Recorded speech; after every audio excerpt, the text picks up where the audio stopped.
the Lord. God has given you a unique fruit. Nobody can copy you. You are never going to lose your salvation ever. He is faithful to answer every prayer. 2 ராஜாக்கள் 4ஆம் அதிகாரம் முதல் 7 வசனங்களை வாசிக்க கேட்போம். தீர்க்கதரிசிகளுடைய புத்திரரில் ஒருவனுக்கு மனைவியாய் இருந்த ஒரு ஸ்ரீ எலிசாவை பார்த்து, உமது அடியானாகிய என் புருஷன் இறந்து போனான். உமது அடியான் கர்த்தருக்கு பயந்து நடந்தான் என்பதை அறிவீர். கடன் கொடுத்தவன் இப்போது என் 2 குமாரரையும் தனக்கு அடிமைகள் ஆக்கிக் கொள்ள வந்தான் என்றான். எலிசா அவளை நோக்கி, நான் உனக்கு என்ன செய்ய வேண்டும்? வீட்டில் உன்னிடத்தில் என்ன இருக்கிறது சொல் என்றான். அதற்கு அவள், ஒரு குடம் எண்ணெயை அல்லாமல் உமது அடியாளுடைய வீட்டில் வேறொன்றும் இல்லை என்றாள். அப்பொழுது அவன், நீ போய் உன்னுடைய அயல் வீட்டுக்காரர் எல்லாரிடத்திலும் அநேகம் வெறும் பாத்திரங்களை கேட்டு வாங்கி உள்ளே போய் உன் பிள்ளைகளுடன் உள்ளே நின்று கதவை பூட்டி அந்த பாத்திரங்கள் எல்லாவற்றிலும் வார்த்து நிறைந்ததை ஒரு பக்கத்தில் வை என்றான். அவள் அவனிடத்தில் இருந்து போய் தன் பிள்ளைகளுடன் கதவை பூட்டி கொண்டு இவர்கள் பாத்திரங்களை அவளிடத்தில் கொடுக்க அவள் அவைகளில் வார்த்தாள். அந்த பாத்திரங்கள் நிறைந்த பின் அவள் தன் மகன் ஒருவனை நோக்கி, இன்னும் ஒரு பாத்திரம் கொண்டு வா என்றாள். அதற்கு அவன், வேறே பாத்திரம் இல்லை என்றான். அப்பொழுது எண்ணெய் நின்று போயிற்று. அவள் போய் தேவனுடைய மனுஷனுக்கு அதை அறிவித்தாள். அப்பொழுது அவன், நீ போய் அந்த எண்ணெயை விற்று உன் கடனை தீர்த்து மீந்ததை கொண்டு நீயும் உன் பிள்ளைகளும் ஜீவனம் பண்ணுங்கள் என்றான். இன்றைக்கு மற்றும் எங்களுடைய தொடர் செய்திலிருந்து சற்று விலகி இந்த வார்த்தை தேவன் உங்களோடு பகிர்ந்து கொள்ளும்படியாக என்னுடைய உள்ளத்தில் இந்த வார்த்தை வைத்தார். இது அனைவருக்கும் ஒரு ரேமா வார்த்தை என்று நான் விசுவாசிக்கிறேன். அனைவருக்கும் இது ஒரு தீர்க்க தரிசன வார்த்தை என்று நான் விசுவாசிக்கிறேன். தேவனுடைய இருதயத்திலிருந்து, தேவனுடைய சிங்காசனத்திலிருந்து உங்கள் அனைவருக்கும் ஏற்ற சூழ்நிலையில், ஏற்ற மக்களுக்கு ஏற்ற வார்த்தை, ஏற்ற தேவனிடத்திலிருந்து வரக்கூடிய ஒரு மிக விலையேற பெற்ற கருத்து என்று நான் விசுவாசிக்கிறேன். இந்த செய்தியினுடைய தலைப்பு தேவனுடைய இயற்கைக்கு அப்பாற்பட்ட பராமரிப்பு. God's supernatural provision. தேவனுடைய இயற்கைக்கு அப்பாற்பட்ட பராமரிப்பு. இந்த செய்தியை வாசிக்கும் பொழுது, இந்த வசனங்களை வாசிக்கும் பொழுது மிக மோசமான சூழ்நிலையில் ஒரு பெண்ணை இங்கே பார்க்கிறோம். சமாளிக்க முடியாத, கையாள முடியாத அளவுக்கு அது மிக மோசமான சூழ்நிலையாய் இருந்தது. அதை விட மோசமான காரியம் என்னவென்றால், வேதம் சொல்கிறது, முதல் வசனத்தில் வாசிக்கும் போது அவளுடைய புருஷன் ஒரு தீர்க்கதரிசியாய் இருந்தார் என்று வாசிக்கிறோம். தீர்க்கதரிசியினுடைய குமாரர்கள் ஒருவராய் இருந்தார், அவருடைய மனைவியாய் இருந்தாள். வேறு வார்த்தையில் சொல்ல வேண்டும் என்றால், அவள் பக்தியுள்ள ஒரு பெண், தேவனுக்கு பயந்து வாழ்ந்த ஒரு பெண். அந்த வீட்டார் தேவனை சேவித்தவர்கள், ஊழியக்காரர்கள். தீர்க்கதரிசியாய் இருந்தார், அநேகருக்கு ஒரு ஆசீர்வாதமாய் இருந்தார், அநேகரை அவர் ஆற்றி தேற்றினார், அநேகரை சத்தியத்தில் நடத்தினவர். ஆனால் அவளுடைய வாழ்க்கை பார்க்கும் பொழுது அவள் குழம்பி போயிருக்கிறாள், அவள் व्यसனப்பட்டு கொண்டிருக்கிறாள், அவள் அதைரியப்பட்டு கொண்டிருக்கிறாள், அவள் கவலைப்பட்டு கொண்டிருக்கிறாள். காரணம், அவள் கேட்கிற கேள்வி, என் கணவர் உத்தமமான ஒரு ஊழியனாய் வாழ்ந்தாரே, எல்லாம் சரியாக செய்தாரே, கர்த்தருக்கு பயந்து வாழ்ந்தாரே, கர்த்தர் சொன்னதை தான் செய்தார், உலக வாழ்க்கையை விட்டுவிட்டு, உலக வேலையை விட்டுவிட்டு ஒரு தீர்க்கதரிசியாய் மாறி தேவனுடைய ஊழியத்தை செய்தவர், உண்மையாய் செய்தவர், கர்த்தரை முழு இருதயத்தோடு தேடினவர். ஆனாலும் எங்களுக்கு இந்த நெருக்கடி, இந்த இக்கட்டான ஒரு சூழ்நிலை, நம்முடைய வாழ்க்கையில் அநேக வேலைகளில் நாம் செல்கிற பாதைகள் அழுத்தமான காரியங்கள். கேள்வி கேட்கிறோம், ஏன் எனக்கு இது நடக்கிறது? என்னுடைய வாழ்க்கையில் ஏன் இந்த அழுத்தங்கள்? என்னுடைய வாழ்க்கையில் ஏன் இந்த நாச மோசங்கள்? ஒரு நீதிமான வாழ்கிற மக்களுக்கு ஏன் இந்த துயரம்? அநேக விசுவாசிகள் கேட்கிற கேள்வி. Why does bad things happen to God's people? தேவனுடைய மக்களுக்கு தீமை ஏன் விளைவிக்கிறது? தேவனுடைய மக்களுக்கு ஏன் பொல்லாப்பு நடக்கிறது?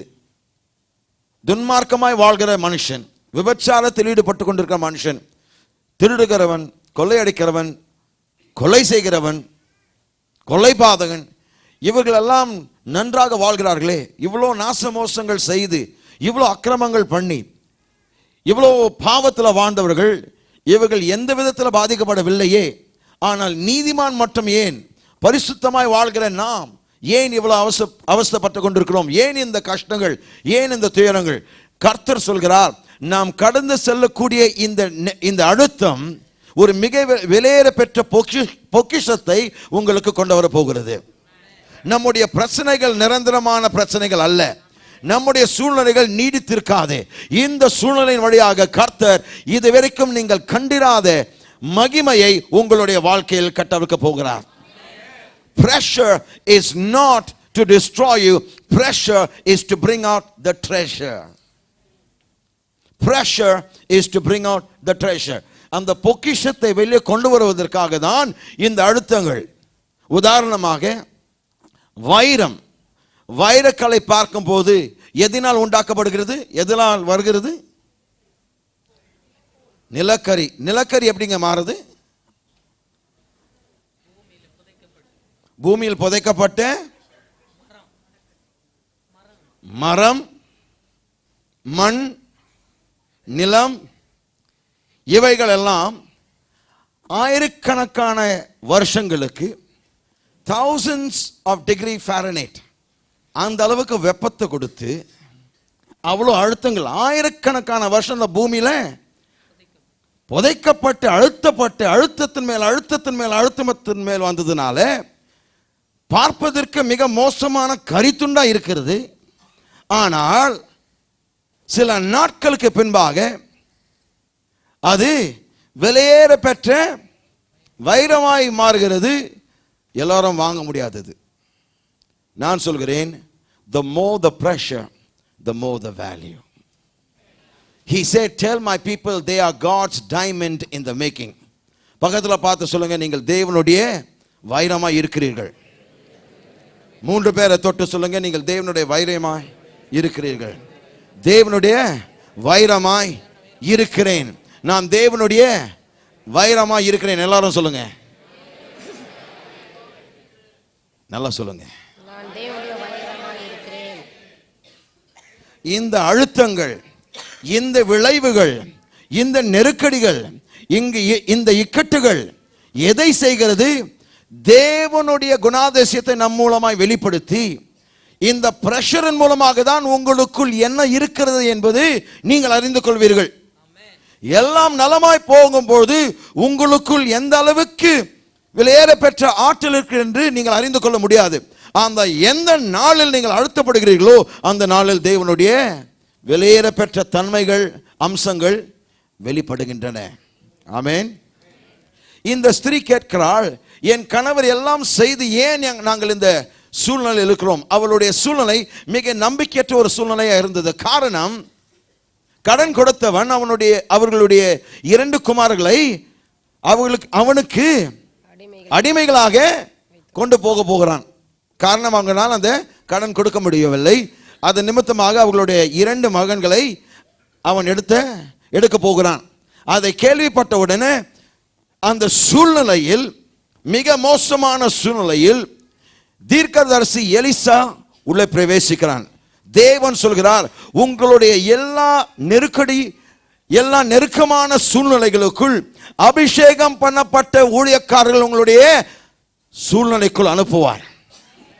தேவனுடைய அபிஷேகத்தையும் தேவனுடைய வல்லமையும் தேவனுடைய வார்த்தையும் சுமந்து செல்லக்கூடிய தேவனுடைய பிரதிநிதிகள் உங்களுடைய வாழ்க்கையில், உங்களுடைய சூழ்நிலைக்குள் தேவன் கொண்டு வருவார்.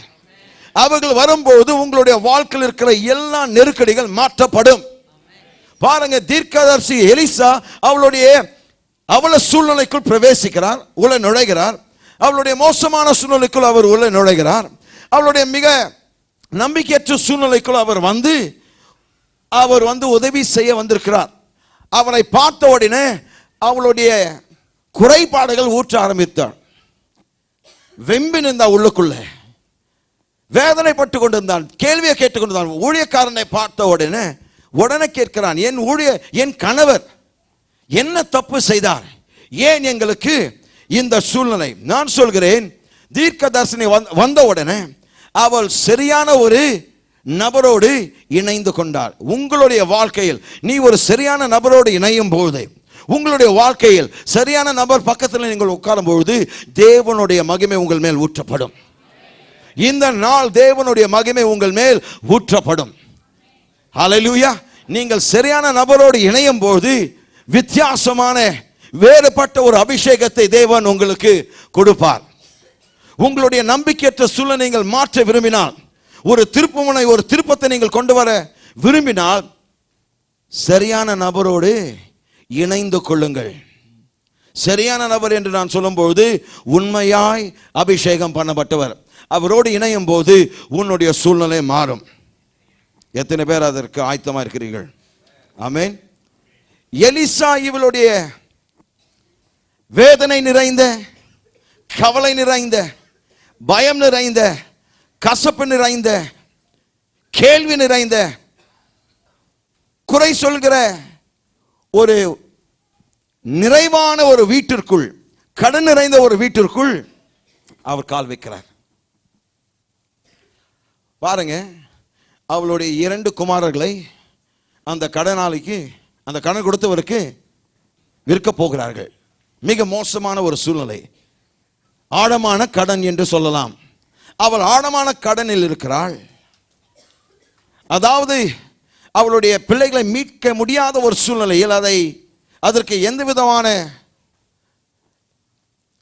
விளைவு, எந்த விதமான பணம் கொடுப்பதற்கு எந்த விதமான சாத்தியக்கூறுகள் இல்லாத பட்சத்தில் தன் குமாரர்களை எடுக்கக்கூடிய ஒரு சூழ்நிலையில் இருக்கும்போது கர்த்தர் ஊழியக்காரனை அனுப்பி அவளுடைய வாழ்க்கையை மாற்றுகிறார். இந்த நாளில் நீங்கள் யோசிக்கலாம், நான் மிக ஆழமான கடனில் இருக்கிறேன், எனக்கு வெளியே வருவதற்கு எந்த தருணமும் கிடையாது, வேறு எந்த வாய்ப்பும் கிடையாது, நான் எல்லாவற்றையும் செய்ய வேண்டியதெல்லாம் முயற்சித்திருக்கிறேன், முயற்சி செய்ய வேண்டியதெல்லாம் நான் செய்து பார்த்திருக்கிறேன், ஆனால் எந்த விமோச்சனம் எனக்கு இல்லை, எனக்கு எந்த விடுதலை இல்லை, எனக்கு எந்த விதமான வழியும் தெரியல, நான் இந்த கடனில் மரிக்க போகிறேன், என்னுடைய துயரத்தில் நான் மரிக்க போகிறேன். கர்த்தர் சொல்கிறார், உன் சூழ்நிலை நான் மாற்றி கொடுப்பேன், உனக்கு 180 டிகிரி திருப்பத்தை உன்னுடைய வாழ்க்கையில் கொண்டு வருவேன்.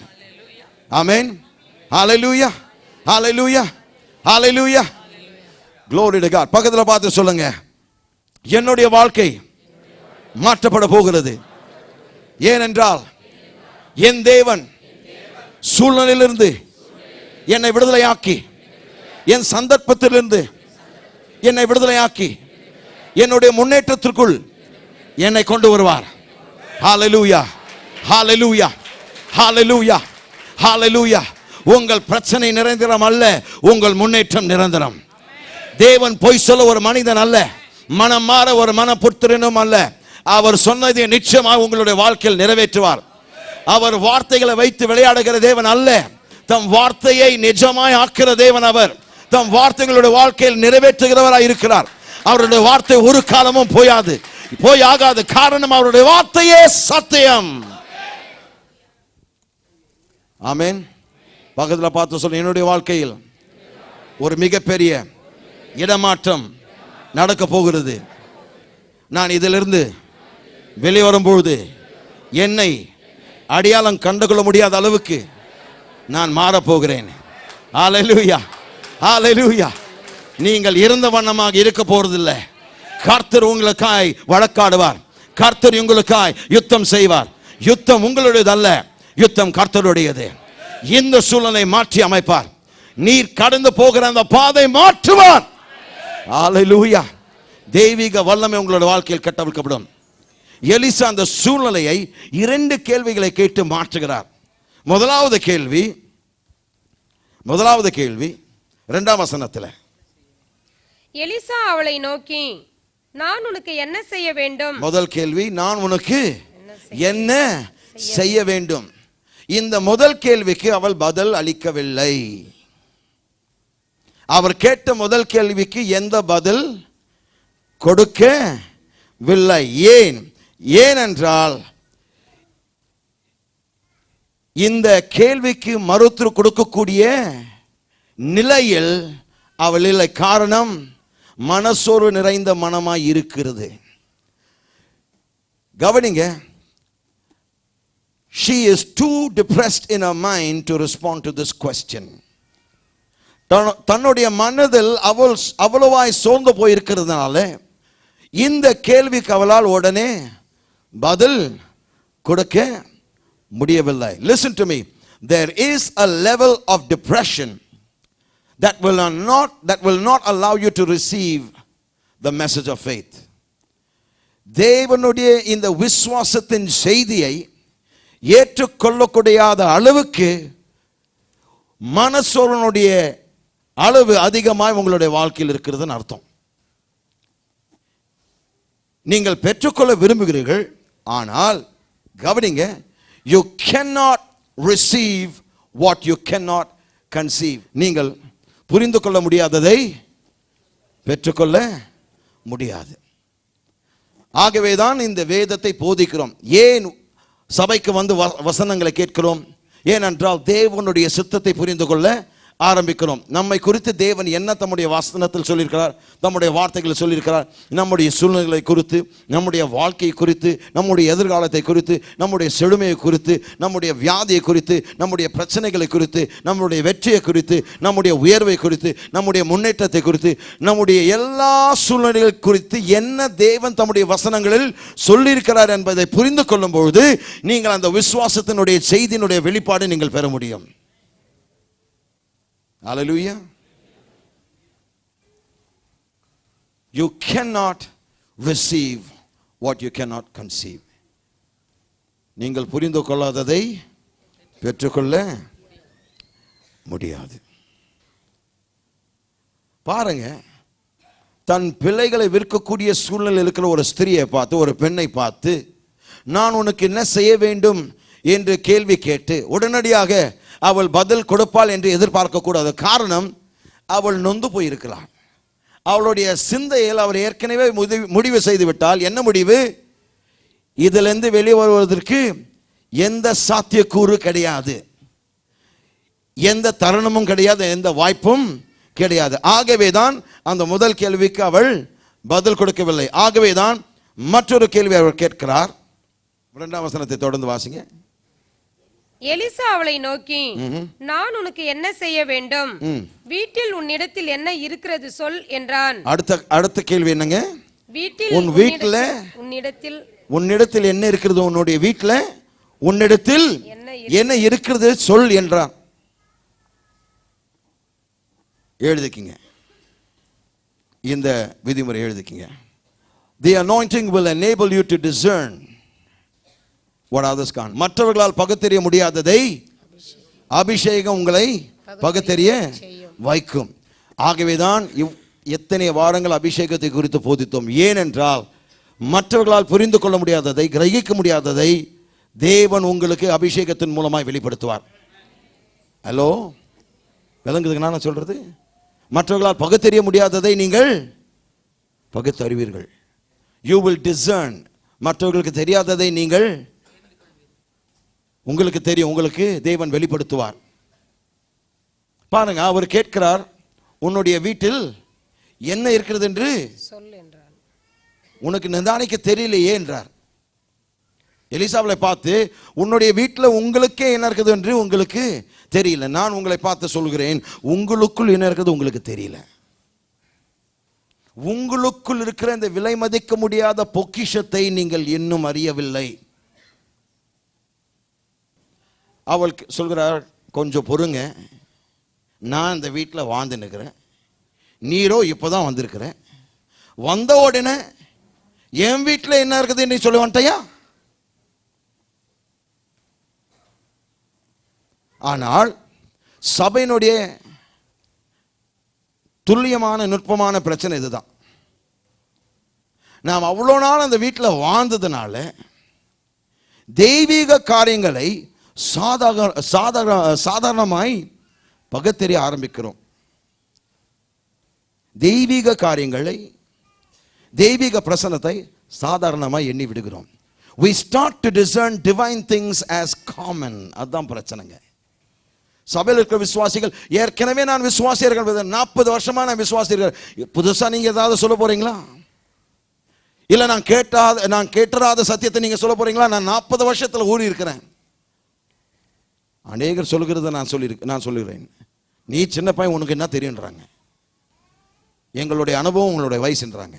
உண்மைதான். ஆனால் வெளிப்பாடு ஒரு மனுஷனுடைய அனுபவத்திலிருந்து வருவது கிடையாது, பரத்திலிருந்து வருகிறது.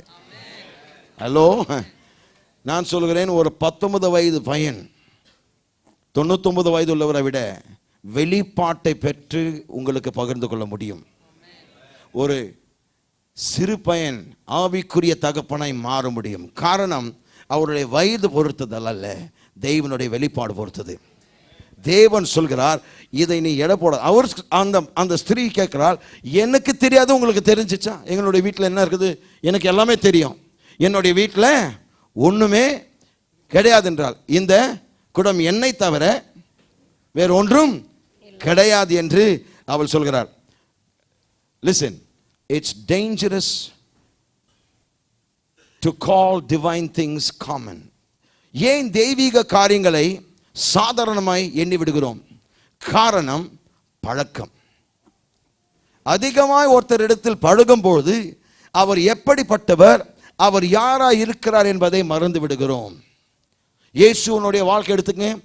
அவருடைய சொந்த ஊராகிய நாசரத்துக்கு சென்ற பொழுது அவர் நிமித்தமாக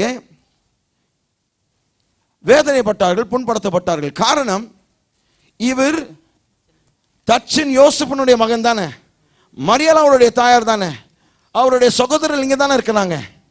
இவர் ஒரு சாதாரணமான மனுஷன், இவர் எப்படி பேசுறாரு, இவர் எப்படி இவ்வளவு அற்புதங்களை செய்கிறவர், அவரை குறித்து அவர்கள் இடரல் அடைந்தார்கள். They were offended because of his divinity. சாதாரணமாக எண்ணிவிட்டார்கள். கவனிங்க, ஆபத்தான ஒரு காரியம், தெய்வீக காரியங்களை சாதாரணமாக எண்ணி விடாதே. இந்த ஸ்திரியானவள் தன்னிடத்தில் இருந்த அந்த தெய்வீக காரியத்தை அற்பமாய் எண்ண ஆரம்பித்தால், சாதாரணமாக எண்ண ஆரம்பித்தால், அதை குறித்து இழிவாய் பேச ஆரம்பித்தால், அது மிக மோசமான காரியம். காரணம், அதனுடைய அந்த பொருளினுடைய முழுமையான மதிப்பை அவளால் அறிந்து கொள்ள முடியவில்லை. நம்முடைய வாழ்க்கையில் தேவன் உங்களுக்குள் வைத்திருக்கிற வார்த்தை, தேவன் உங்களுக்குள் வைத்திருக்கிற வெளிப்பாடுகள், தேவன் உங்களுக்குள் வைத்திருக்கிற ஆவியின் அனுகிரகங்கள், தேவன் உங்களுக்குள் வைத்திருக்கிற வசனத்தினுடைய மேன்மைகள், நாம் அநேக வேளைகளில் பிரச்சனை நிமித்தமாக மறந்து விடுகிறோம், கவலைப்படுகிறோம். ஆனால் தேவன் சொல்கிறார், உன்னுக்குள் நான் வைத்திருக்கிற தேவனுடைய வார்த்தை, உனக்குள் நான் வைத்திருக்கிற என்னுடைய அபிஷேகம், உனக்குள் நான் வைத்திருக்கிற என்னுடைய வல்லமை, உனக்குள் இருக்கிற என்னுடைய பிரசனம் ஒரு காலமும் சூழ்நிலை நிமித்தமாக அழிந்து போகாது. Come on, talk to me somebody. Oh, hallelujah, hallelujah. தேவன் தொட்டு அசாதாரணமாய் இருக்கிறது என்று அறிவித்ததை நாம் சாதாரணமாய் அழைத்து விடுகிறோம். மிகப்பெரிய தவறு. Don't call things ordinary that God has touched and called extraordinary. தேவன் தொட்டு அசாதாரணமாய் அழைத்ததை நீங்கள் சாதாரணமாய் அழைக்காதீர்கள். அது சாதாரணம், அது அற்பமான காரியம் என்று சொல்லிவிடாதீர்கள். கர்த்தர் பெரிய காரியங்களோட வாழ்க்கையில் செய்ய போகிறார். 2ஆம் வசனத்தை வாசிங்க. எலிசா அவளை நோக்கி, நான் உனக்கு என்ன செய்ய வேண்டும்? வீட்டில் உன்னிடத்தில் என்ன இருக்கிறது சொல். வீட்டில் உன்னுடைய என்ன இருக்கிறது, உன்னிடத்தில் என்ன இருக்கிறது என்று சொல். அதற்கு அவள் என்ன சொன்னாள்? அதற்கு அவள், ஒரு குடம் எண்ணெயை அல்லாமல் உமது அடியாளுடைய வீட்டில் வேறொன்றும் இல்லை என்றாள். கவனிங்க, தீர்க்கதரிசியானவன் இந்த ஸ்திரீக்கு தேவனை குறித்து ஒரு காரியத்தை விளக்குகிறார். என்ன காரியம்? கவனிங்க, ஏற்கனவே உங்களிடத்தில் இருக்கிறவைகளை வைத்துதான் தேவன் அற்புதத்தை செய்ய போகிறார். எப்பொழுதுமே உங்களிடத்தில் ஏற்கனவே இருக்கிறவைகள் தேவன் எப்பொழுதுமே பயன்படுத்துவார். God will always use what you already have. பக்கத்துல பார்த்து சொல்லுங்க, உங்களுடைய அற்புதம் ஏற்கனவே உங்களிடத்தில் இருக்கிறது. ஆமென், ஹalleluya, ஹalleluya. உங்களிடத்தில் இருக்கிறது ஏற்கனவே இருக்கிறவைகளை தேவன் எப்பொழுதுமே பயன்படுத்துவார். தாவீதுடைய கையில் ஏற்கனவே இருந்த கவசத்தை பயன்படுத்தி அன்றைக்கு ராட்சதனை கொன்றான் கவனை வைத்து. ஏற்கனவே அவனுடைய கையில் இருந்த கழுதையினுடைய தாடி எடுத்து சிம்சோனை தேவன் அன்றைக்கு வெற்றி கொடுத்தார். மோசனுடைய கையில் இருந்த கோலை பயன்படுத்தி பார்வோனுக்கு முன்பாக அந்த மாபெரும் அதிசயங்கள் அற்புதங்களையும் வாதைகளும் கொண்டு வந்தார். ஏற்கனவே உங்களிடத்தில் இருக்கிறவைகளை பயன்படுத்துவார் தேவன். ஹல்லேலூயா. அப்போ நான் சொல்கிறேன், உங்களுடைய அற்புதம் வேற எந்த இடத்துல கிடையாது. உங்களுடைய அற்புதம் ஒரு ஊழியக்காரர்கள் அல்ல, உங்களுடைய அற்புதம் உங்களுக்குள் இருக்கிறது. உங்களுடைய அற்புதத்தின் அபிஷேகம் உங்களுக்குள் இருக்கிறது.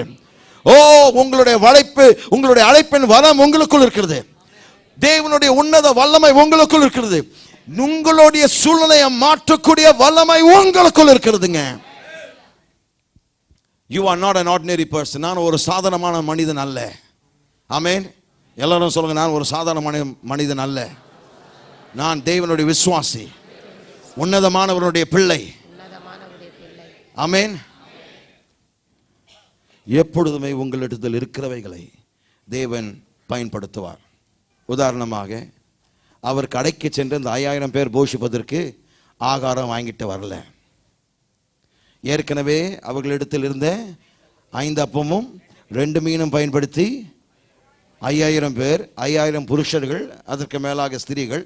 எந்த ஒரு கூட்டத்தில் பார்த்தோன்னா ஆண்களை விட டபுளாக இருப்பாங்க ஸ்திரீகள், அவர்களை விட டபுளாக இருப்பது பிள்ளைகள். கவனிங்க, ராட்சதனை கொள்வதற்கு மற்றவர்களிடத்தில் இருக்கிற ஆயுதத்தை தேவன் பயன்படுத்தாமல் தாவீதினிடத்தில் ஏற்கனவே இருந்த அந்த கல்லும் கவனையும் எடுத்து அவனை கொன்றான். தேவன் அவனை கொன்றான். ஏற்கனவே உங்களிடத்தில் அந்த அற்புதம் இருக்குதுங்க. அது என்ன என்று நீங்கள் தான் கண்டுகொள்ள வேண்டும். அதை என்னால் விவரிக்க சொல்ல முடியாது. கர்த்தர் உங்களுக்கு வெளிப்படுத்துவார். உங்களுடைய அற்புதத்தை பெறுவதற்கு, உங்களுடைய சுகத்தை பெறுவதற்கு, உங்களுடைய விடுதலை பெறுவதற்கு, உங்களுடைய வெற்றியை பெறுவதற்கு, உங்களுடைய முன்னேற்றத்தை பெறுவதற்கான வல்லமை ஏற்கனவே உங்களுக்குள் இருக்கிறது.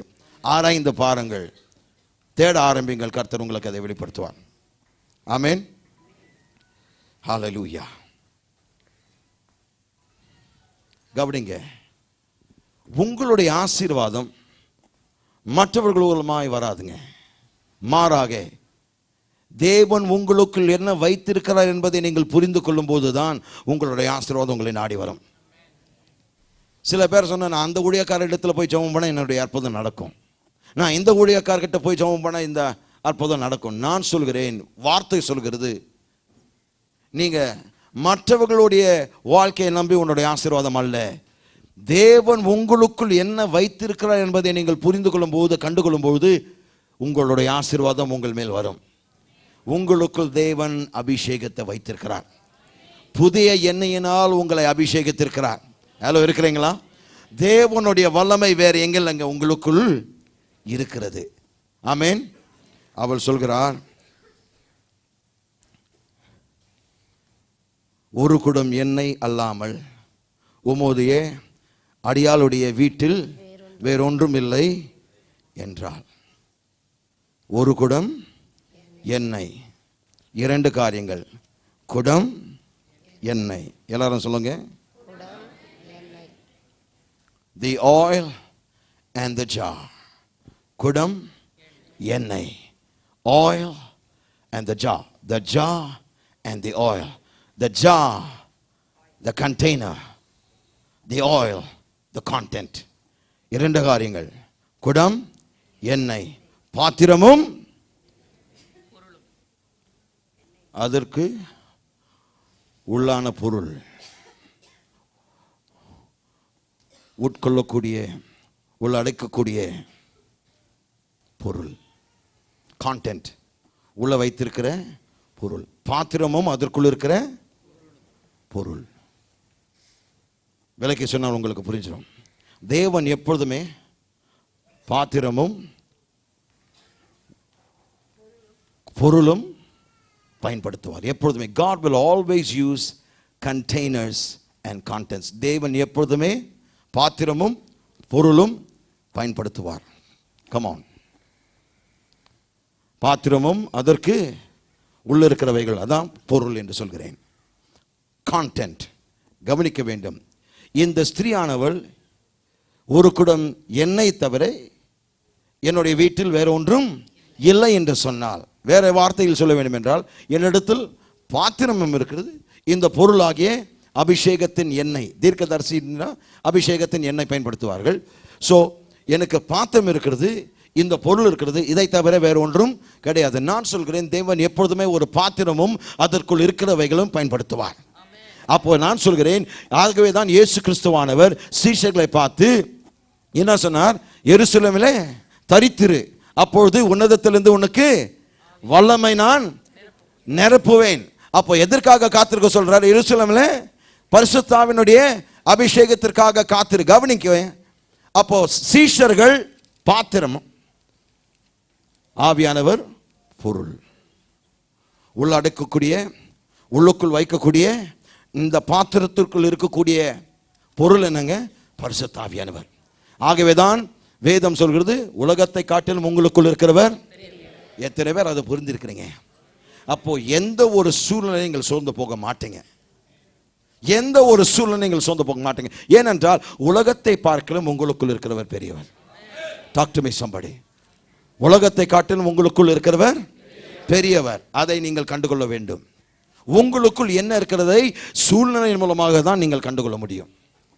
எல்லாம் நலமாய் போகும்போது ஒன்றும் தேவையில்லை. ஆனால் நெருக்கடி வரும்போது உங்களுக்குள் இருக்கிற பரிசுத்த ஆவியானவர் வல்லமை கட்டவிழ்த்து உங்கள் வாயின் வார்த்தைகள் மூலமாக உன் சூழ்நிலையை மாற்றுவார், மறுரூபப்படுத்துவார். ஆமென். கவனிங்க, இதை எழுதிக் கொள்ளுங்க. Whenever a container has found its content, whenever a container finds its content, a miracle will happen in that place.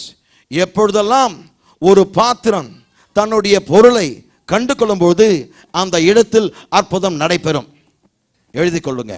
எப்பொழுதெல்லாம் ஒரு பாத்திரம் தன் பொருளை கண்டு கொள்ளும்போது அதே இடத்துல அற்புதம் நடைபெறும். ஆமென். ஆனால் பாருங்க, நம்முடைய வாழ்க்கையில் இருக்கிற பிரச்சனையை மோசமாக்கக்கூடிய ஒரு முரண்பாடு இந்த பாத்திரத்திற்கும் இந்த பொருளுக்கும் நடுவில் இருக்கிறது. அது என்ன விளக்கி சொல்கிறேன்? மிக அதிகமாய் பாத்திரத்தின் மீது, பாத்திரத்தினுடைய பலவீனத்தின் மீது, பாத்திரத்தினுடைய குறைபாடின் மீது கவனம் செலுத்துகிறோம். அதனால் என்ன செய்து விடுகிறோம்?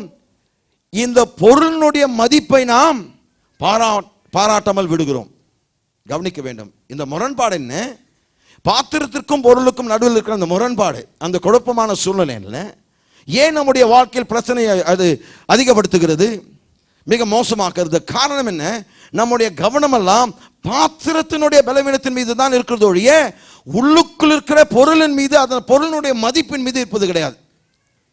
திருப்புவோம் 2 கொரிந்தியர் 4ஆம் அதிகாரம் 7ஆம் வசனத்திற்கு திருப்புவோம். இந்த மகத்துவமுள்ள வல்லமை எங்களால் உண்டாயிராமல் தேவனால் உண்டாயிருக்கிறது என்று விளங்கும்படி இந்த பொக்கிஷத்தை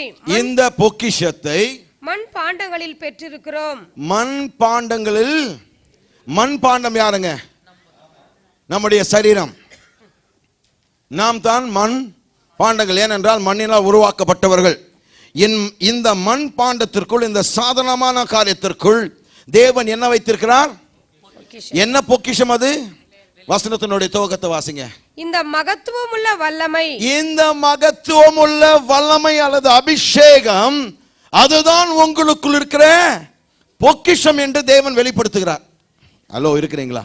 பக்கத்தில் பார்த்து சொல்லுங்க, தேவனுடைய மகத்துவமான வல்லமை எனக்குள் பொக்கிஷமாக இருக்கிறது. ஹல்லேலூயா, ஹல்லேலூயா. என்னை எந்த சக்தி ஜெயிக்க முடியாது, என்னை எந்த சூழ்நிலை ஜெயிக்க முடியாது. ஹல்லேலூயா, ஹல்லேலூயா, ஹல்லேலூயா. ஒன்றும் என்னை மேற்கொள்ள மாட்டாது என்று நான் நிச்சயித்திருக்கிறேன். எந்த நிச்சயத்தோடு பேசுகிறார்? எனக்குள் தேவன் வைத்திருக்கிற இந்த மகத்துவமான வல்லமை பொக்கிஷமாய் எனக்குள் இருக்கிறதுனால நான் ஒன்றுக்கும் பயப்படேன். எத்தனை பேர் விசுவாசிக்கிறீங்க? அப்போ சூழ்நிலை வரும்போது முடிஞ்சிச்சின்னு முடிவை எடுக்காதீர்கள். மனதை மாற்றிக்கொள்ளுங்கள், சிந்தனையை மாற்றிக்கொள்ளுங்கள். என் தேவனால் கூடாத காரியம் ஒன்றுமில்லை. மண் பாண்டத்தை பார்க்கும்போது பார்ப்பதற்கு சற்று வெளியேற பெற்றதாய் காணப்படாது. ஆனால் எனக்குள் இருக்கிறதை நீங்கள் பார்க்க வேணுங்க. இந்த பாத்திரத்தை பார்த்து, இந்த நிறத்தை பார்த்து, இந்த உயரத்தை பார்த்து, இந்த தோற்றத்தை பார்த்து முடிவு செய்யாதீர்கள். என்னுடைய மதிப்பு இது அல்ல, என்னுடைய மதிப்பு இதற்குள் இருக்கிறது. இந்த மண் பாண்டத்தை பார்த்து சில பேர் அதை போட்டு தேய்க்கிறாங்க. தேய்க்கிறது நல்லதுதான், தப்பு கிடையாது. ஆனால் உங்களுடைய மதிப்பு வெளி தோற்றத்தில் அல்ல, உங்களுடைய மதிப்பு இந்த மண் பாண்டத்தில் அல்ல, மாறாக உங்களுக்குள் இருக்கிறது. 2 ராஜாக்கள் 4ஆம் அதிகாரம் 3ஆம் வசனம். அப்பொழுது அவன், நீ போய் உன்னுடைய அயல் வீட்டுக்காரர் எல்லாரிடத்திலும் அநேகம் வெறும் பாத்திரங்களை கேட்டு வாங்கி. ஒரு நிமிஷம் பொறுங்க. ஏற்கனவே மீள முடியாத கடன்ல இருக்கிறான், வாங்கின கடனை கொடுக்க முடியல. நீ என்ன சொல்ற? எல்லாரிடத்துல போய் திருப்பியும் வாங்கன்றியே. ஐயா, உங்கள் மனநிலை சரியா இருக்கிறதா என்று கேட்கக்கூடிய ஒரு கேள்வி எழும்புது பாருங்க. ஏற்கனவே கடனுடைய ஆழத்தில் இருக்கிறாள், கடனுடைய அடிமட்டத்திற்கு போய்விட்டால் மீள முடியவில்லை, அதிலிருந்து வெளியே வர முடியவில்லை, அதே தத்தளித்துக் கொண்டிருக்கிறாள். அவளை பார்த்து மீண்டுமா எல்லாரும் இடத்துல போய் கடன் வாங்கன்றியே, இது எந்த விதத்தில் சரி? Here it is. God will always ask you to do the ridiculous in order for you to receive the miraculous. God will always ask you to do the ridiculous in order for you to receive the miraculous. அற்புதத்தை பெறும்படியாக எப்பொழுதுமே தேவன் கேலியான காரியங்களை செய்ய வைப்பார்.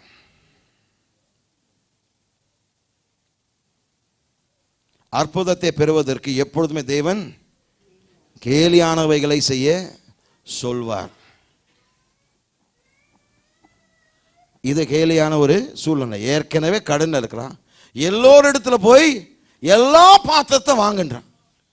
யாராவது நம்பி கொடுப்பாங்களா? ஏற்கனவே உங்களால் அந்த கடன் கொடுக்க முடியல, இதில் வேற எங்களுடைய பாத்திரமும் கேட்கன்ட்டு, பாத்திரம் கேட்டது மட்டும் உங்கள் வீட்டில் இருக்கிற எல்லா பாத்திரமும் கொடுங்க.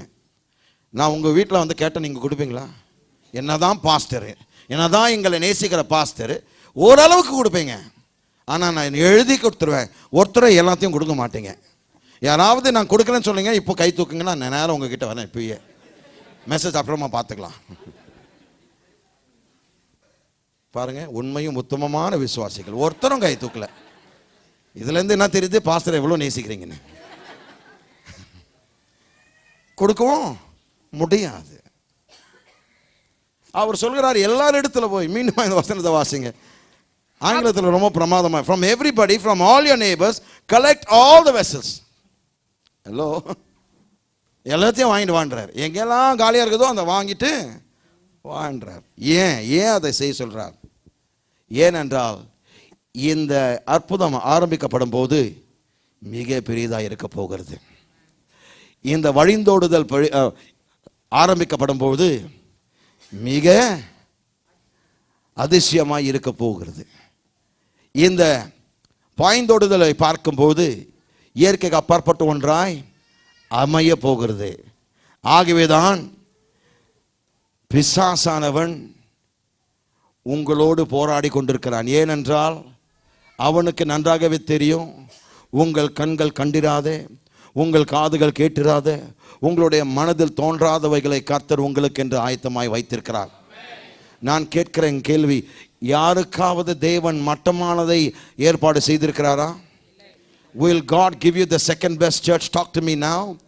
Will God give you a second best family life or married life or business life? இரண்டாம் தரத்தை கொடுப்பாருங்களா? சொல்லுங்க. கடன் நிறைந்த ஒரு வாழ்க்கை கொடுப்பாரா? கடன்ல வாழ்வதற்கு காரணம் தேவன் கிடையாதுங்க, நம்முடைய மதியினம். We do not know how to handle our finances, that's why we are in debt. நம்முடைய வருமானத்திற்கு உட்பட்ட விதத்தில் வாடும்போது கடனாளி கிட்ட போய் நாம் நிற்க வேண்டிய அவசியமே இல்லை. கடன் கொடுத்த வேண்டிய இடத்துல போய் கெஞ்ச வேண்டிய அவசியம் இல்லை. நம்முடைய வரம்புக்குள் நீ வாடும்போது கர்த்தர் அடுத்த கட்டத்துக்கு உங்களை கொண்டு போவார்.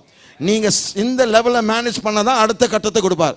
இதுவே நீங்க சரியா நிர்வாகிக்கலன்னா அது எப்படி உங்களுக்கு இன்னும் ஆசீர்வாதம் கொடுப்பாரு?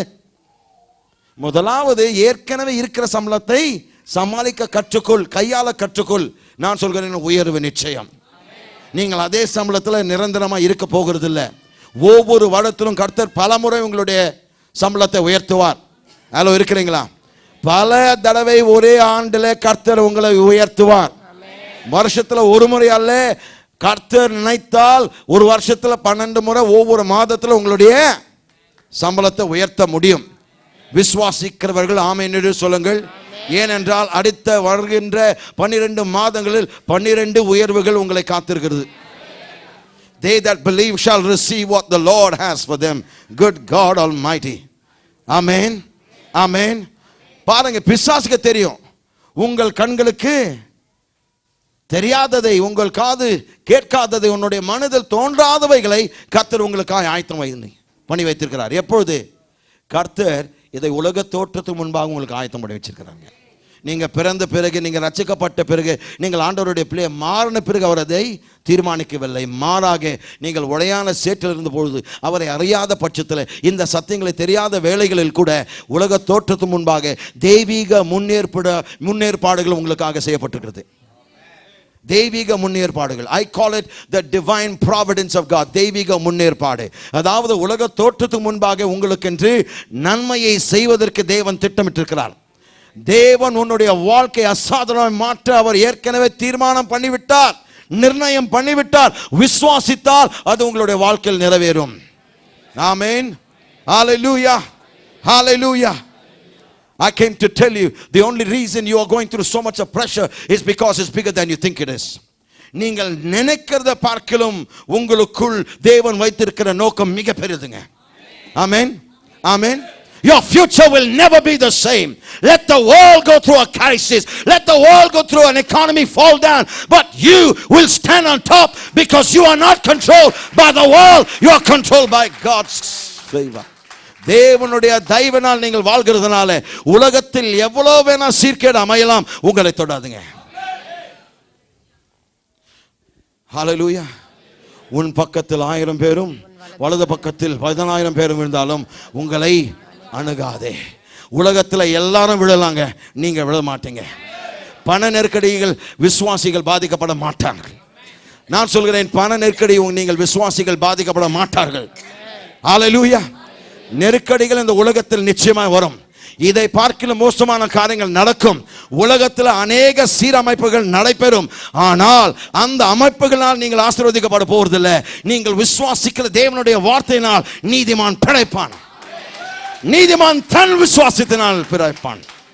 நீதிமான் ஊழியக்காரருடைய விசுவாசத்தினால் பிழைக்க போறதில்லை. நீதிமான் தன் விசுவாசத்தினால் பிழைப்பான். ஒரு விசுவாசிக்கு தோல்வியே கிடையாதுங்க. கவனிங்க, தேவன் தோற்று போர்களை உருவாக்கவில்லை, ஜெயிக்கிறவர்களை மட்டும்தான் உருவாக்கினார். அப்ப நீங்க கேட்கலாம், அநேக விசுவாசிகள் தோல்வி அடைந்திருக்கிறார்கள், அதற்கு என்ன பதில்? அதற்கு பதில் அவர்கள் தான் தோல்வி.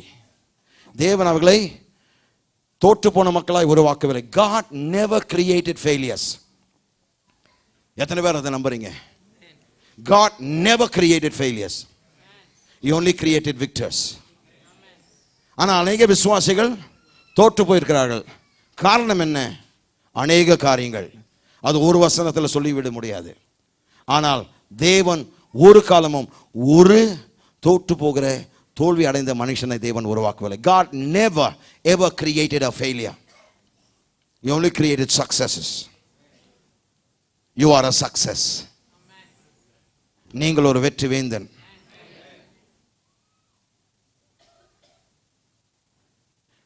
நீங்கள் ஒரு வெற்றியின் மனுஷி. நீங்கள் வெற்றி பெற்றவர்கள். நீங்கள் முற்றிலும் ஜெயம் கொள்கிறவர்கள். ஆமென். நீங்கள் நினைப்பதை பார்க்கலும் உங்களுக்கு இருக்கிறது மிக பெரியதுங்க.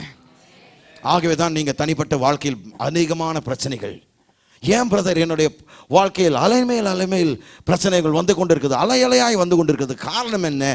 உங்களை பார்க்கலும் நீங்கள் நினைப்பதை பார்க்கலும் தேவன் மிகப்பெரிய காரியத்தை வைத்திருக்கிறார். Oh, it's bigger than you think it is.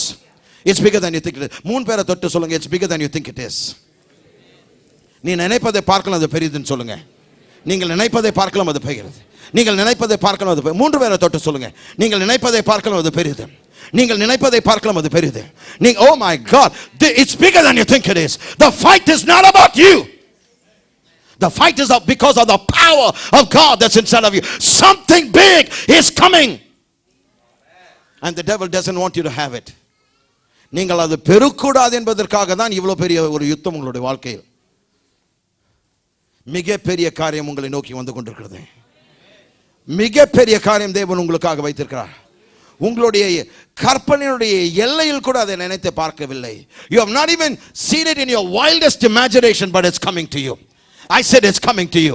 I prophesy to you in the name, it's coming to you. உங்களை நோக்கி வந்து கொண்டிருக்கிறது. Your incomparable miracle is coming towards you. Hallelujah. ஒப்பிடப்பட முடியாத அற்புதம் உங்களை நோக்கி வந்து கொண்டிருக்கிறது.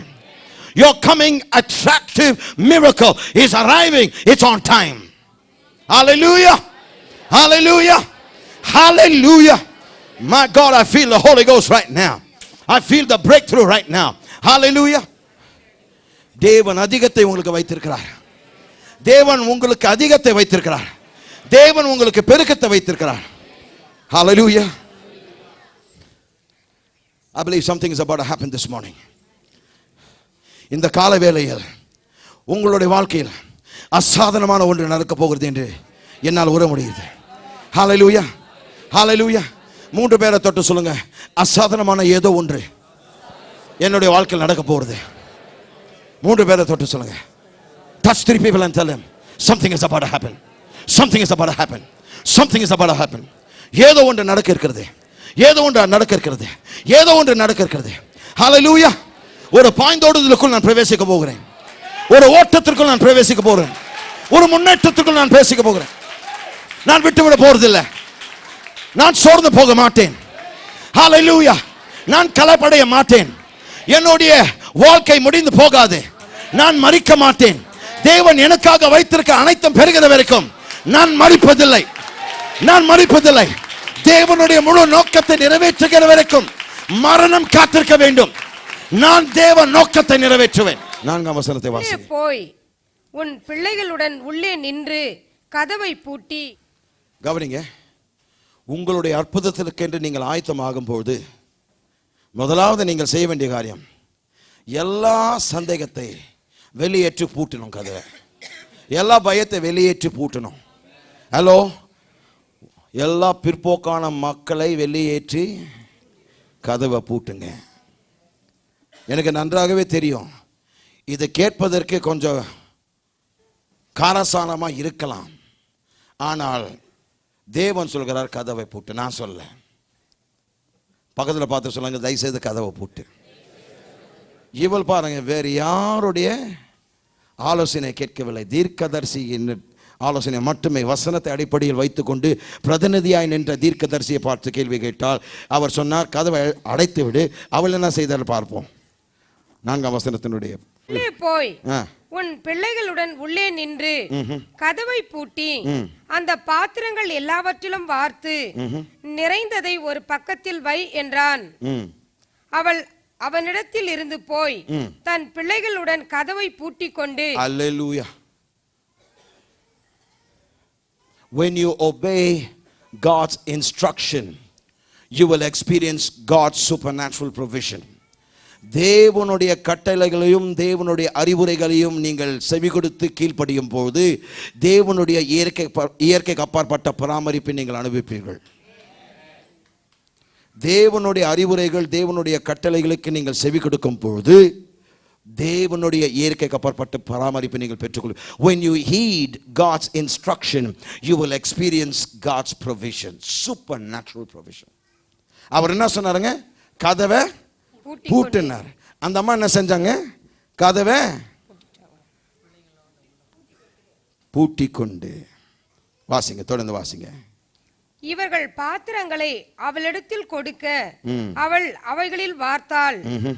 அந்த பாத்திரங்கள் நிறைந்த பின் அவள் தன் மகன் ஒருவனை நோக்கி இன்னும் ஒரு பாத்திரம் கொண்டு வா என்றாள். அதற்கு அவன் வேறே பாத்திரம் இல்லை என்றான். போதுங்க, கவனிங்க. கதவை பூட்டின பொழுது கொடுத்தல் தேவைக்குள் பாய்ந்தோடியது. Oh, very important. My God, I feel the anointing. நேரம் தான் பத்தல. கீழ்ப்படிந்து கதவை பூட்டின பிறகு எப்பொழுதெல்லாம் நீ கீழ்ப்படுகிறாயோ தேவனுடைய வார்த்தைக்கு மட்டுமே, தேவனுடைய சித்தத்திற்கு நீ கீழ்ப்படியும் போது கொடுத்தல் தேவைக்குள் பாய்ந்தோட ஆரம்பிக்கும். எழுதிக்கங்க. God is attracted to capacity. God is attracted to capacity. கொள்ளளவுக்கு தேவன் கவர்ந்து இருக்கப்பட்டிருக்கிறார், கவரப்பட்டிருக்கிறார். தேவன் கொள்ளளவுக்கு கவரப்பட்டிருக்கிறார். ஆகவேதான் இஸ்ரவேல் புத்திரர் முறுமுறுத்து, நாங்கள் எகிப்தில் இருந்தபோது எங்களுக்கு அநேக மீனோ வெங்காயமோ கொமட்டிக்காய், தேங்க்யூ ஆண்டி, கொமட்டிக்காய் அடிமைகளுக்கு என்ன கொடுப்பாங்கன்னு நினச்சிக்கிறீங்க?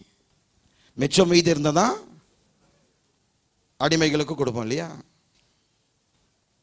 ரொம்ப சீரியஸ் ஆகிட்டுக்கிறீங்க. அவங்க சொன்ன, ஆண்டவரே என்ன இரவும் பகலும் மண்ணா மண்ணா மண்ணா மண்ணா, ஒரே மண்ணா போயிடுச்சுங்க, மண்ணாவே கொடுக்குறீங்க,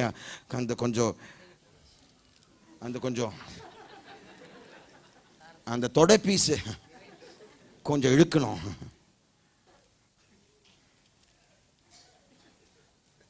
ஆண்டவர் சொன்னா, தொடை பீஸ் தானே வேணும், நான் கோழியை தரேன்ட்டார். கவனிங்க, மிக முக்கியமான பாயிண்ட். அவங்க வீட்டை விட்டு வெளியே போக தேவையில்லை. வெளியே அந்த வீட்டுக்குள்ளே 3 அடி தான் அந்த டோரெல்லாம்.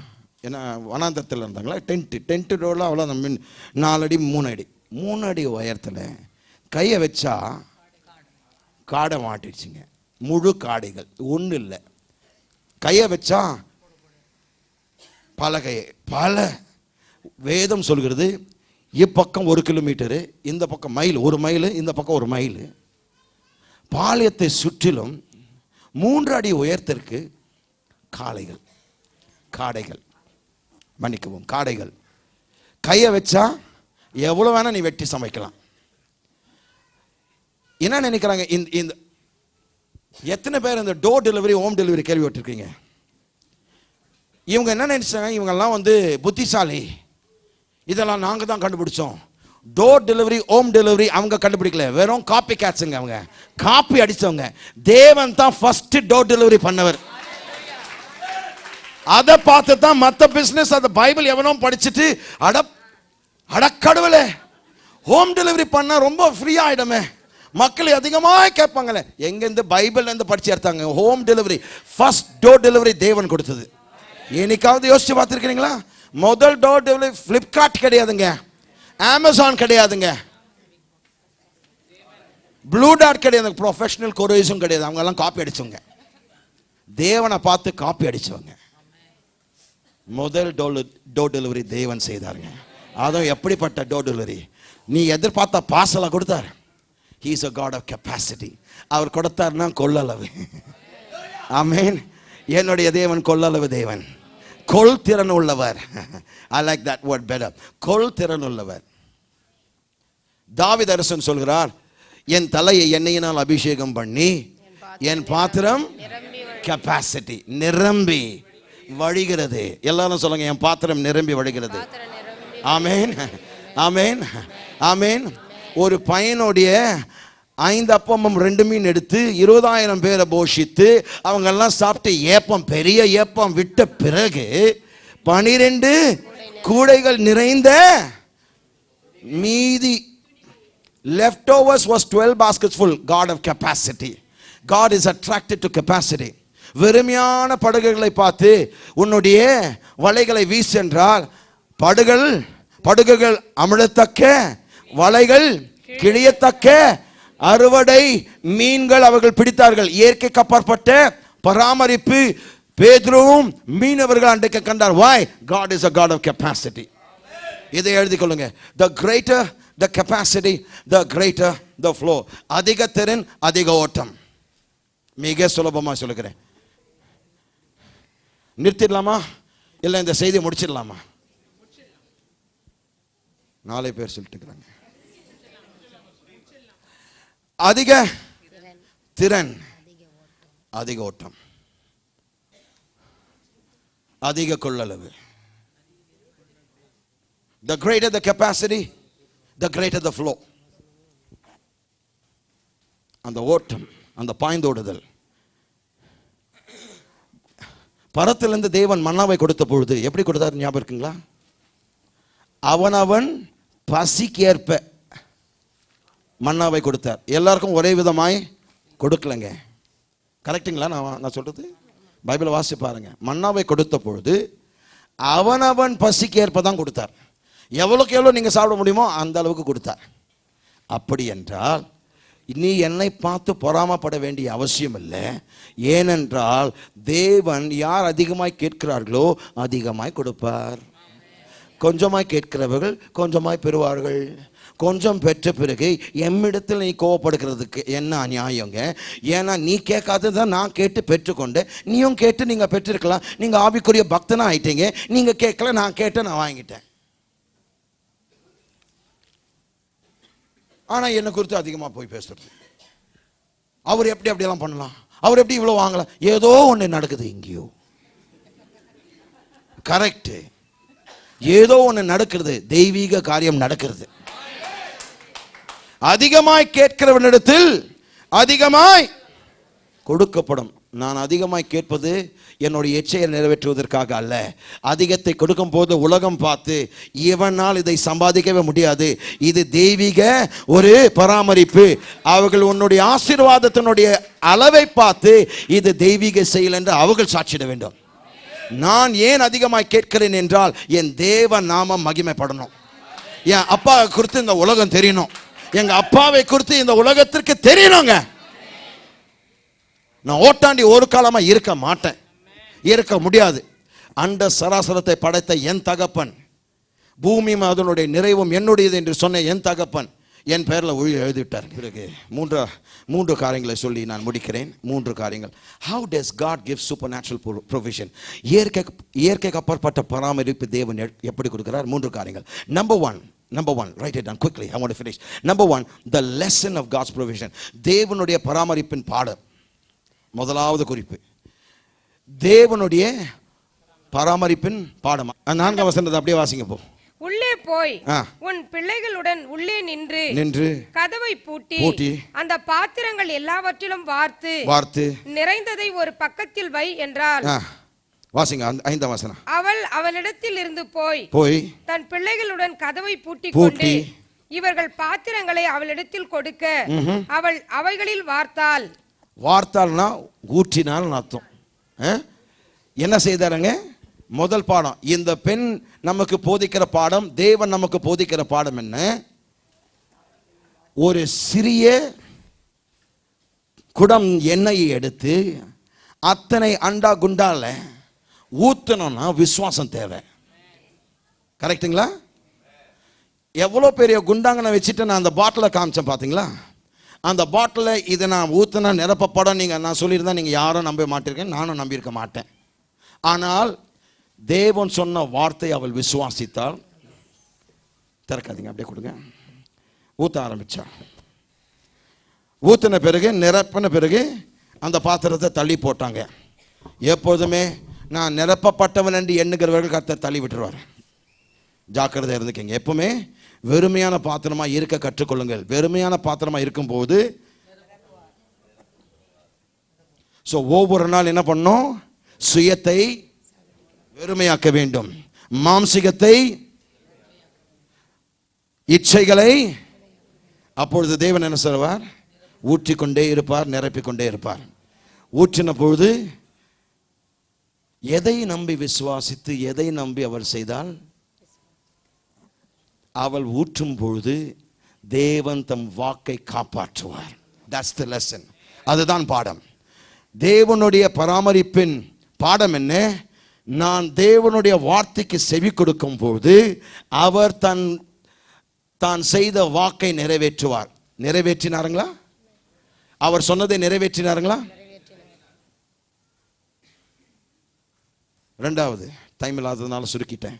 ரெண்டாவது, the limit of God's provision. தேவனுடைய பராமரிப்பின் அளவு, கட்டுப்பாடு, வரம்பு, எல்லை. எந்த வார்த்தை என்ன போட்டுக்குங்க, இல்லை எல்லா வார்த்தையும் சேர்த்து போட்டுக்குங்க. The limit of God's provision. தேவனுடைய பராமரிப்பின் அளவு, எல்லை, வரம்பு, கட்டுப்பாடு. தேவனுடைய பராமரிப்புக்கு ஒரு வரம்பு இருந்தது, ஒரு கட்டுப்பாடு இருந்தது. நீங்க யோசிக்கலாம், தேவன் கட்டுக்கடங்காதவர், அவருக்கு ஏன் வரம்பு இருக்கிறது? நான் சொல்கிறேன், அந்த வரம்பு தேவனிடத்தில் அல்ல, அந்த வரம்பு எண்ணெயினுடைய அளவில் அல்ல. அந்த வரம்பு, அந்த கட்டுப்பாடு பாத்திரத்தினுடைய எண்ணிக்கையில் மட்டுமே. கவனிங்க, வேதம் சொல்கிறது, அந்த ஒரு மகன் வேற பாத்திரம் இல்லை என்று சொன்னபோது எண்ணெய் நின்று போயிற்று. எப்பொழுதுங்க? வேற பாத்திரம் இல்லை என்று சொன்ன மாத்திரத்துல தான் தேவனுடைய இயற்கைக்கு அப்பாற்பட்ட பராமரிப்பு நின்று போனது. அதாவது இன்னும் பாத்திரங்கள் இருந்திருந்தால், ஹல்லேலூயா, the more the demand, the more the supply.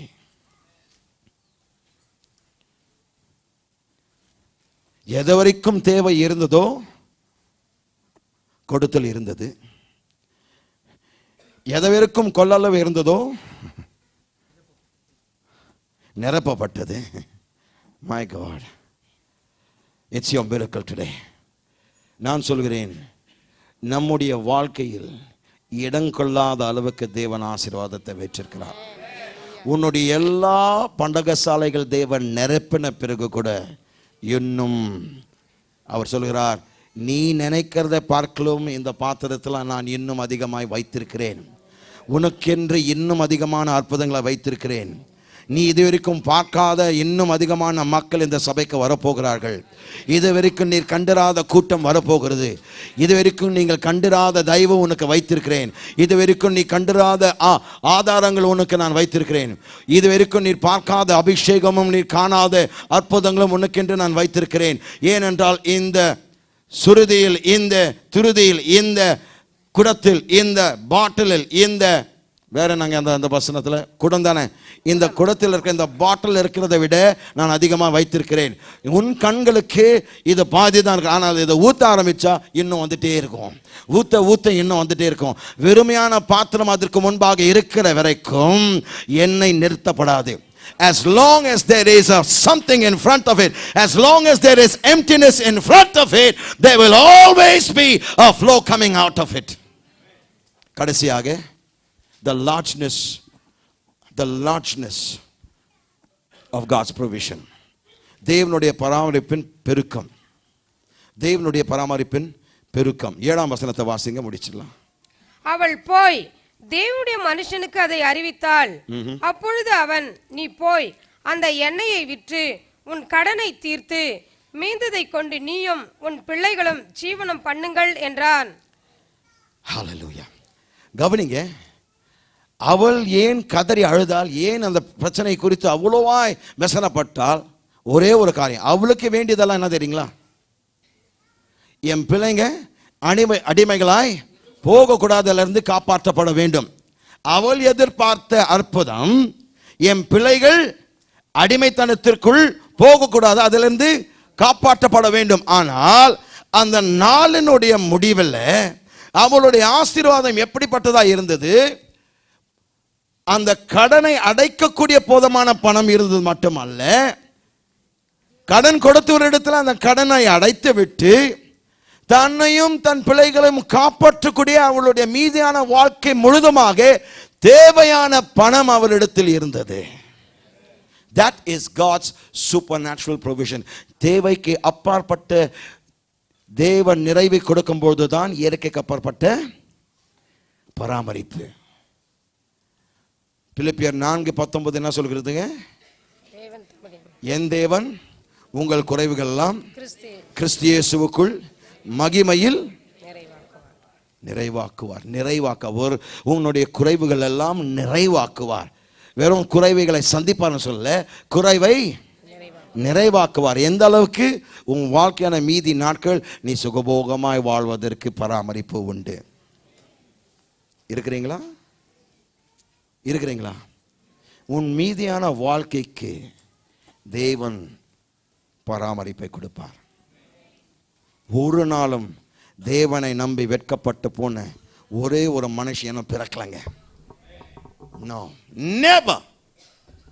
தேவனை நம்பி நீ வாழும்போது உன்னுடைய படிப்போ திறனையோ உன்னுடைய செல்வாக்கோ அதெல்லாம் ஒரு குறிப்பிட்ட நாட்களுக்கு மட்டுமே இருக்கும். ஆனால் தேவனை பின்பற்றுகிறவர்கள் தங்கள் ஆயுசு முழுதும் நிறைவில் வாழ்வார்கள். இந்த உலகம் கொடுக்கக்கூடிய அந்த நிறைவல்ல, தேவனுடைய இயற்கைக்கு அப்பாற்பட்ட பராமரிப்பும் நிறைவும்.